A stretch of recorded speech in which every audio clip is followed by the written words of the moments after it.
Hello बच्चों, आप सभी का एक बार फिर से स्वागत है हमारे channel easy way to study में। बच्चों, आज हम आपके लिए लेके आए कक्षा 7वीं की गणित विषय की कार्यपत्रक नंबर 15। बच्चों, जैसे कि आप सभी जानते हैं, सबसे पहले यहाँ पे हमें अपना नाम लिखना है और नेक्स्ट फील्ड में हमें अपने कक्षा अध्यापक का नाम लिखना होता है। चलिए देखते हैं अपनी वर्कशीट। आज की हमारी वर्कशीट का टाइटल है बच्चों प्रायोगिक ज्यामिति, समांतर रेखाओं की रचना। यानी समांतर रेखाएं हम कैसे बना सकते हैं, आज हम उसके बारे में सीखेंगे। सबसे पहले बच्चों हमें यहाँ पे एक डायग्राम दिया गया है जिसमें हमें अलग अलग लाइनें दिखाई गई हैं और कुछ एंगल्स दिखाए गए हैं। आओ याद करें। यहाँ बच्चों हमें कुछ प्रश्न पूछे गए हैं, आपके खाली स्थान के रूप में हमें उन्हें भरना है। पहला प्रश्न है, रेखा डैश और रेखा डैश एक दूसरे के समांतर हैं। जब आप बच्चों इस फिगर को देखेंगे तो यहाँ पे देखेंगे रेखा एल, एम और एन एक दूसरे के समांतर हैं। तो यहाँ पे उत्तर में लिखा है रेखा एल कोमा एम और रेखा एन एक दूसरे के समांतर हैं। यहाँ पे आप बच्चों लिख देंगे एल कोमा एन और दूसरे में एन। इसके बाद अगला प्रश्न है, रेखा डैश और रेखा डैश एक दूसरे के लंबवत हैं। तो बच्चों यहाँ पे आप देखेंगे, यहाँ पे एन रेखा के लंबवत होगी या तो आर या फिर एस। तो मैंने पहले फिल इन द ब्लैंक में लिखा है एन और दूसरे में आप चाहें तो आर लिख सकते हैं या फिर एस लिख सकते हैं। मैंने यहाँ पे आर लिखा है। रेखा एन और रेखा आर एक दूसरे के लंबवत हैं। अगला प्रश्न है, रेखा डैश और रेखा डैश प्रतिच्छेदी रेखाएं हैं। तो यहाँ पे बच्चों आप देखेंगे P और Q एक दूसरे को प्रतिच्छेदी हैं। तो यहाँ मैं लिख दिया P और Q। अगला प्रश्न है बच्चों, कोण डैश और कोण डैश एकांतर अंतःकोण युग्म हैं। तो यहाँ बच्चों आप देखेंगे 3 और 4 ये दोनों एकांतर अंतःकोण हैं। अगला है, कोण डैश और कोण डैश संगत युग्म कोण है।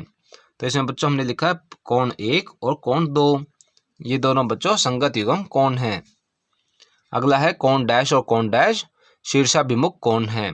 इसमें बच्चों मैंने लिखा है 5 और 6, कोण 5 और कोण 6 ये दोनों बच्चों शीर्षाभिमुख कोण हैं। तो यहाँ पे आप लिख देंगे 5 और 6। इसके बाद बच्चों हमें बताया गया है, एक दी हुई रेखा के बाहर दिए गए बिंदु से होकर गुजरने वाली समांतर रेखाएं खींचना। इसे हम कैसे खींच सकते हैं। पहले हमें बताया गया है, बिना प्रकार का इस्तेमाल करते हुए एक कागज लें और इसे मोड़ें। मोड़ के निशान पर रखी रेखा एल बनाई। कागज को खोलकर रेखा एल के बाहर एक बिंदु ए लिखे। इस बिंदु ए से होकर जाता हुआ रेखा एल पर लंब एक मोड़ का निशान बनाया और इसे ए नाम दिया। अब बिंदु ए से होकर गुजरते इस लंब के लंबवत कागज को मोड़ा और नए मोड़ का निशान पर रेखा एम बनाए।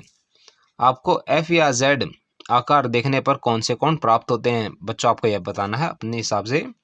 क्या ये कोण कहने में सहायता करते हैं कि रेखा एल और एम समांतर हैं। क्या इन कोणों से हमें पता चल सकता है कि एल और एम समांतर हैं। इसके बाद हम बताया गया पैमाने और प्रकार के प्रयोग से समांतर रेखाओं की संरचना। यानी पैमाने और प्रकार का इस्तेमाल करके कैसे हम समांतर रेखाएं बना सकते हैं।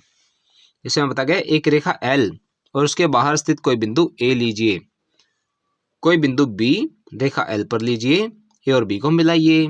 बच्चों हमें यहाँ दिखाया गया है पहली पिक्चर में, बिंदु बी को केंद्र मानकर कोई त्रिज्या लेकर एल को सी पर और ए बी को डी पर काटते हुए एक चाप लगाइए।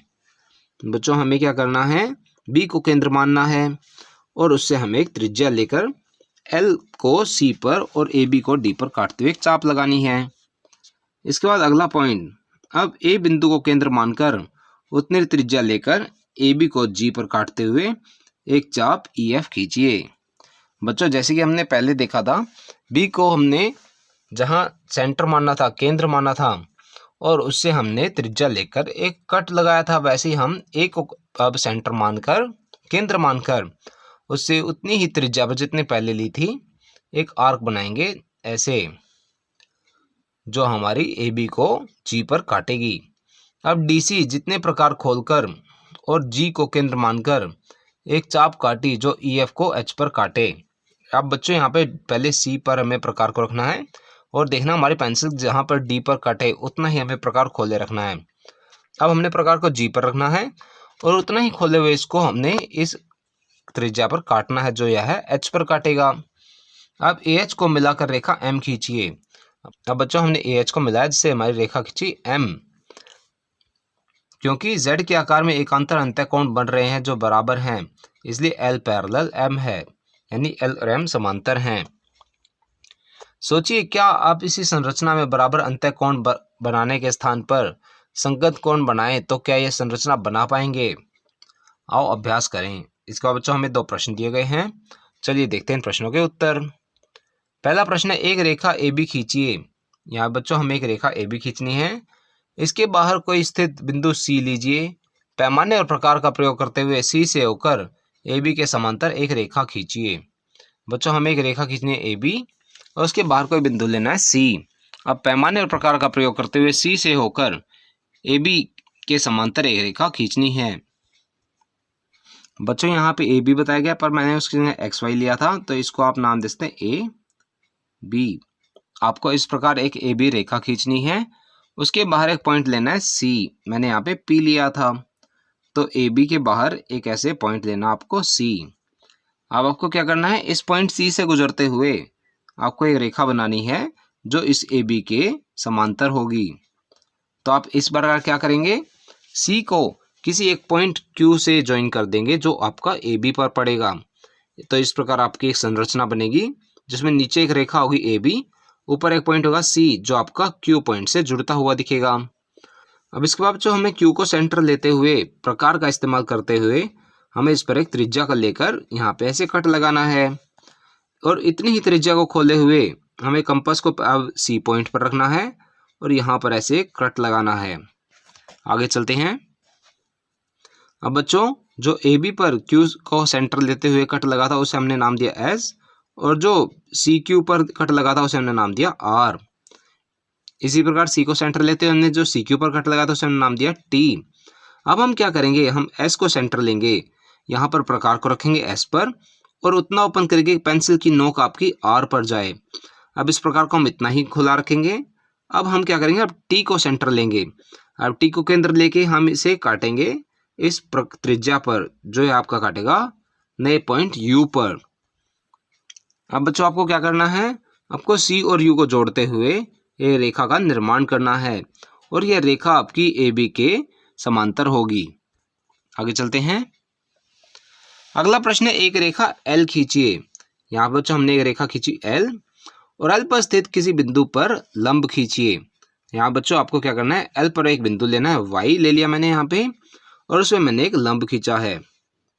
इसका क्या बताया गया हमें, अब इस लंब रेखा पर एक बिंदु X लीजिए जो L से 4 सेंटीमीटर की दूरी पर हो। अब हमें बच्चों इस लंब पर एक बिंदु लेना है X जो आपका Y से 4 सेंटीमीटर की दूरी पर है। इसका हमें बताया गया X से होकर L के समांतर रेखा M खींचिए। अब हमें क्या करना है बच्चों, इस X से होकर गुजरते हुए हमें एक रेखा बनानी है M जो आपकी L के समांतर होगी। इसका हम कैसे करेंगे बच्चों, जैसे हमने पिछले प्रश्न में देखा था, हम क्या करेंगे, सबसे पहले Y को सेंटर लेंगे, केंद्र लेंगे और प्रकार को उतना खोलेंगे कि यहाँ पे एक कट लगा दे, ऐसे एक त्रिज्या बना दे। इसी प्रकार हम प्रकार को इतना ही खोले हुए X पर रखेंगे उसकी नोक को और यहाँ पर एक त्रिज्या को बना देंगे। इसके बाद आगे चलेंगे। हमें क्या करना है, जो लाइन L पर Y को केंद्र लेते हुए कट लगा था उसे हमने नाम दिया Q और जो XY पर कट लगा था उसे हमने नाम दिया P। इसी प्रकार जो X को केंद्र लेते हुए XY पर कट लगा था उसे हमने नाम दिया R। अब हमें क्या करना है बच्चों, प्रकार की नोक को Q पर रखना है और उसे इतना खोलना है कि पेंसिल की नोक आपकी P पॉइंट पर काटे। अब इसको इतना ही खोले रखना है और R को केंद्र लेते हुए हमें यहाँ पे इस त्रिज्या पर कट लगाना है। इस कट को आप बच्चों नाम देंगे S, जैसे यहाँ पे हमने करके दिखाया हुआ है। इसको हमने S नाम दिया। इसको बच्चों हम क्या करेंगे, X और S को आपस में जोड़ देंगे। जब हम X और S को आपस में जोड़ेंगे तो दोनों तरफ बढ़ाएंगे तो यह एक रेखा बनाएगा जिसका नाम होगा M और ये M जो आपको बच्चों L के समांतर होगी। बच्चों यह हमारी वर्कशीट का आखिरी प्रश्न था। इसी के साथ हमारी वर्कशीट यहाँ पर समाप्त होती है। आशा करते हैं आपको अच्छे समझ में आई होगी। बच्चों अगर आपको हमारी वीडियो पसंद आई हो तो उसे लाइक करना और अपने फ्रेंड्स के साथ शेयर करना ना भूलें। साथ ही अगर आपका कोई क्वेश्चन है तो उसे आप कमेंट सेक्शन में ज़रूर पूछें। हम आपके क्वेश्चन को जल्द से जल्द आंसर करने की कोशिश करेंगे। और बच्चों अगर अभी तक आपने हमारा चैनल सब्सक्राइब नहीं किया है तो ऐसी ही नई नई वीडियोस को देखते रहने के लिए हमारे चैनल को सब्सक्राइब करें। साथ ही बेल आइकन बटन ज़रूर दबाएं जिससे हमारी कोई भी नई वीडियो आते ही आपको तुरंत नोटिफिकेशन मिल जाए। Thank you.